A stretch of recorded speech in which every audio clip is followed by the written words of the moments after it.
اصل الكسل طبع الحلو وانا طالعه حلوه وكسليه، وقبل ما اخدك عشت سنين معرفش اطبخ ملوخيه، ولا يوم غسلت صحون ولا حتى براد شاي، ولا اعرف الكمان بيغربنا ازاي.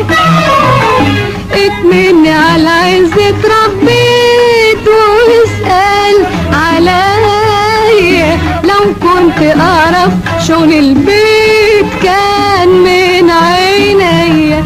الشعر بنور او انا شعرت عليك.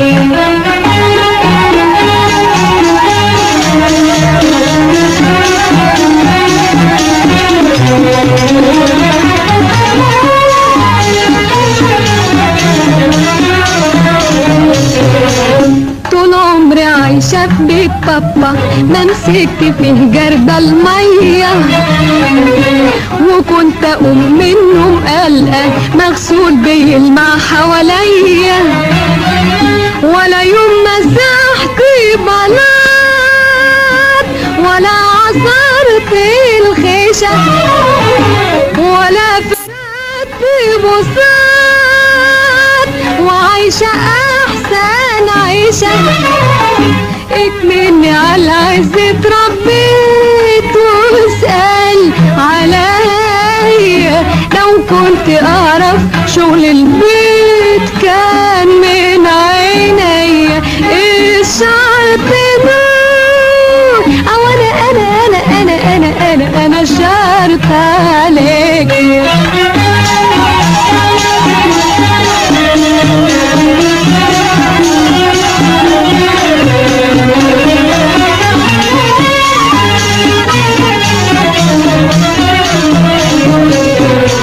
حتى الغسيل عمري ما شفته ولسه ما وردش عليا، لا غسلته يوم ولا زهرته ولا خدته من بايديا. يا ريت يا نوري العين عارفه الحاجات دي يا ريت، وكنت في دقيقتين خلصت شغل البيت.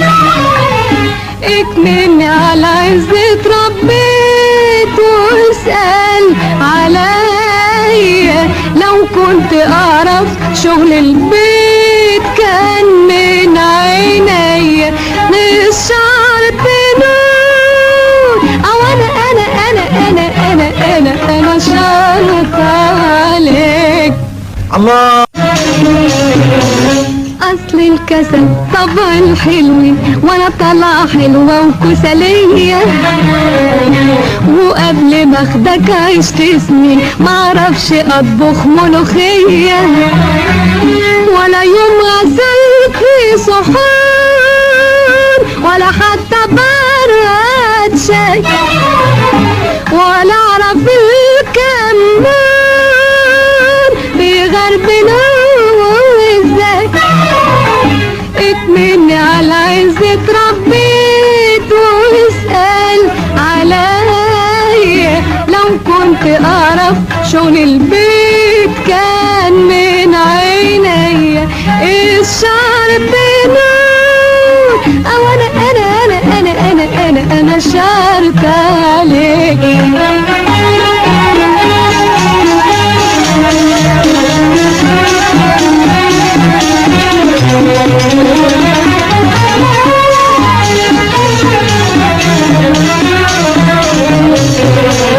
طول عمري عايشة في بيت بابا ما مسكت فيه جرد المية، وكنت اقوم من النوم قلقة مغسول بيلمع حواليا، ولا يوم مسحت بلاط ولا عصرت الخيشة ولا فرقت بساط، وعايشة احسن عيشة.